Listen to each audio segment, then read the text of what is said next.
welcome.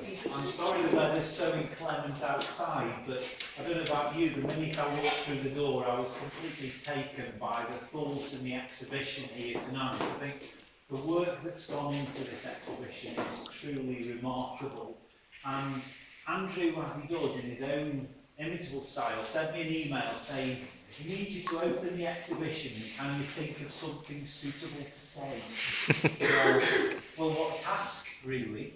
And as I walked around the room, there's so many things I could point out, but I stood here specifically because I was drawn to the poster that says, "The climate's changed."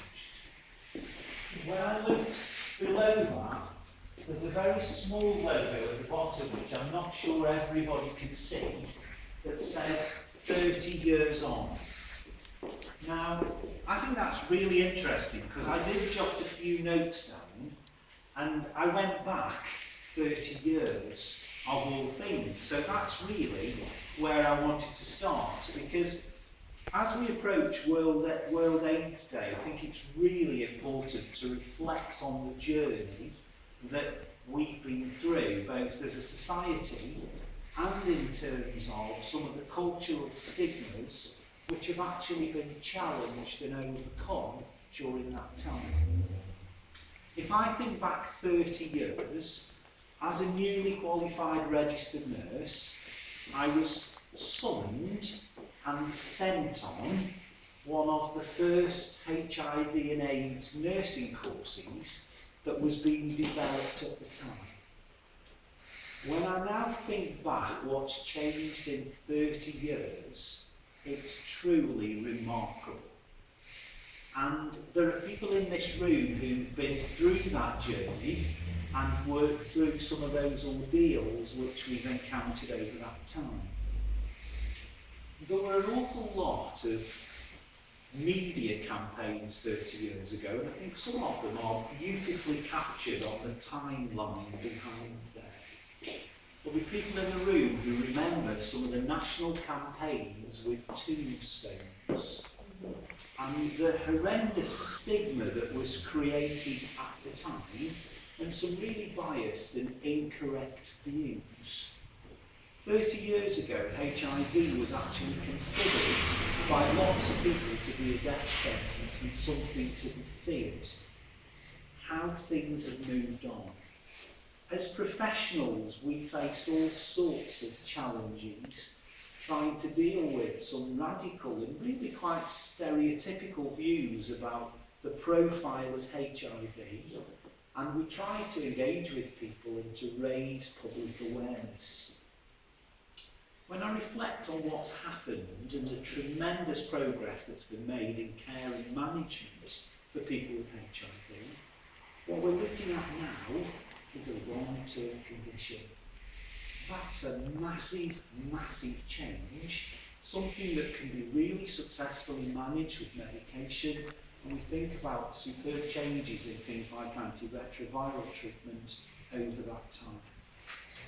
But when we think about what's happened here in the UK, we have to think also about what's going on in the rest of the world, and that's really pertinent when we think about World HIV and World HIV Day. Because HIV continues to devastate many regions in the world. The cure's still elusive, but the World Health Organization statistics from 2012 tell us that 34 million people in the world are now living with HIV. What we know here is that treatment and prevention are absolutely essential.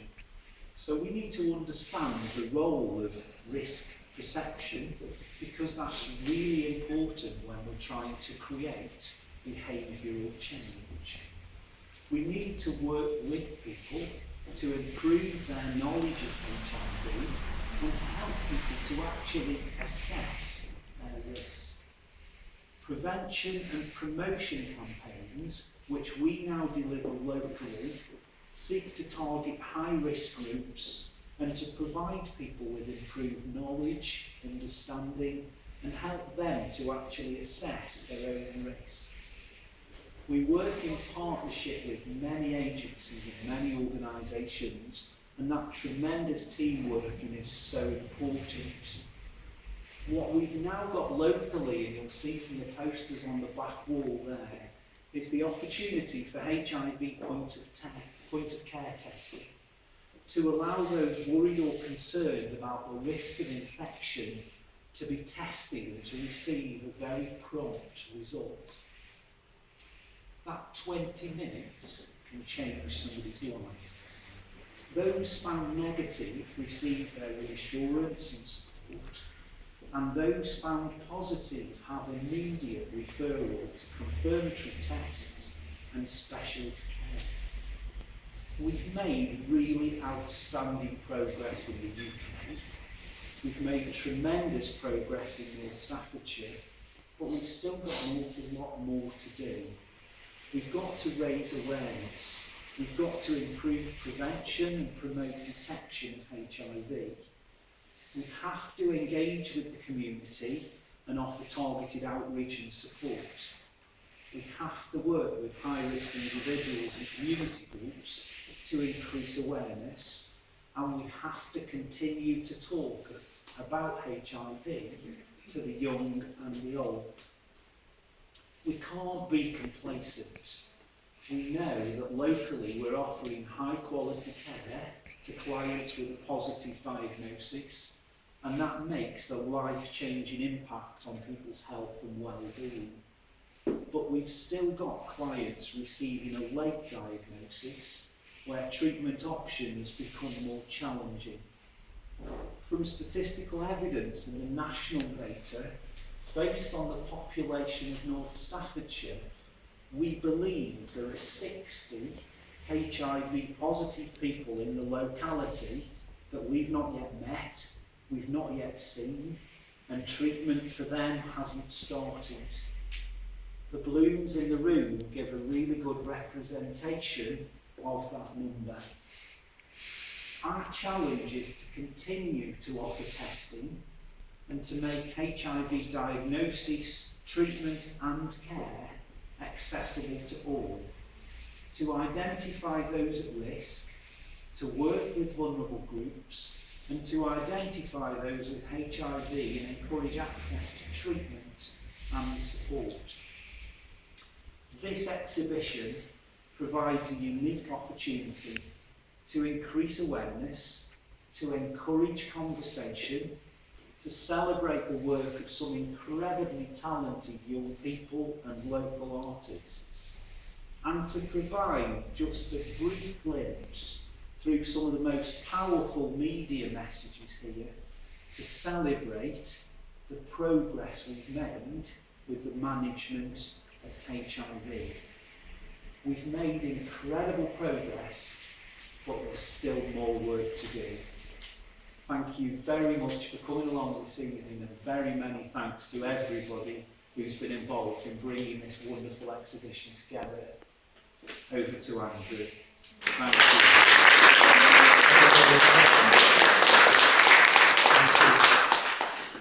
Can I get away with saying Ian said it all? No? Okay, again I want to say thank you to everyone for coming. I started the plan for this week back in June, so it's been a long time coming. Anyone that works in the office or anyone that knows me, they know that I'm a planner. I like to be ahead of the game, I like to know what's going on. But for years I've been saying I want to do a gallery space. Zoe's bored of me saying it. So this year Zoe said, do you know what, whatever you're telling me you want to do a gallery space, you're going to do it. I went, we can, we're going to do it, and you're going to do it. And this is Zoe. You know, I concentrated on the testing side, but everything that you're seeing here today, everything that's been put together, has come from Zoe and everyone else on the team. So I wrote the plan, but she needs to take credit for the work. So I clap for Zoe.